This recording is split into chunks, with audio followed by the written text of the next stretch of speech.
Hello friends, வணக்கம். மத்திய budget 2026 எல்லோரும் அறிந்து கொள்ள வேண்டிய முக்கிய அறிவிப்புகள் என்னங்கிறத இந்த வீடியோவில் நம்ம முழுவதும் பார்க்கலாம். அதுக்கு முன்னாடி நம்ம சேனலை இதுவரைக்கும் சப்ஸ்கிரைப் பண்ணலன்னா சப்ஸ்கிரைப் பண்ணிக்கோங்க.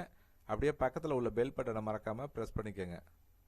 அப்போ தான் நம்ம சேனலில் இது போன்ற வீடியோக்களை அப்லோட் செய்யும்போது உங்களுக்கு தொடர்ந்து கிடைக்கும். வாங்க வீடியோக்குள்ளே போகலாம்.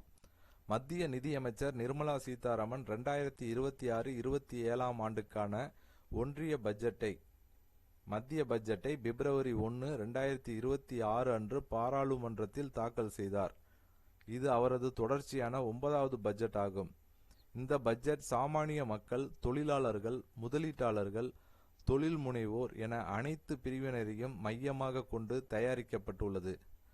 பயோஃபார்மா சக்தி, இந்திய செமிகண்டக்டர் மிஷன் 2.0, எலக்ட்ரானிக்ஸ் உற்பத்தி ஊக்குவிப்பு, ரேர் எர்த் காரிடர்கள், கெமிக்கல் பார்க்குகள், எஸ்எம்இ வளர்ச்சி நிதி போன்ற திட்டங்கள் மூலம் உள்நாட்டு உற்பத்தி, ஆராய்ச்சி, வேலைவாய்ப்பு ஆகியவை பெரிதும் ஊக்குவிக்கப்படுகின்றன.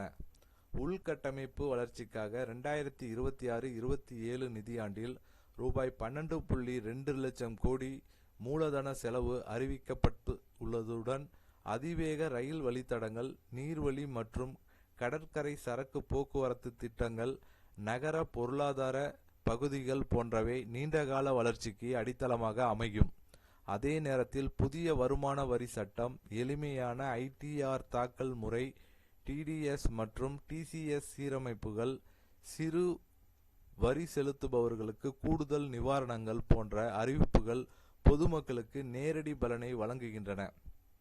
கல்வி, சுகாதாரம், சுற்றுலா, விளையாட்டு, பெண்கள் மற்றும் கிராமப்புற வளர்ச்சி துறைகளில் செய்யப்பட்ட முதலீடுகள் மூலம் இந்த பட்ஜெட் குறுகிய கால சலுகைகளை விட நீண்டகால நிலையான வளர்ச்சியை நோக்கி நகரும் ஒரு முழுமையான பட்ஜெட்டாக மதிப்பிடப்படுகிறது.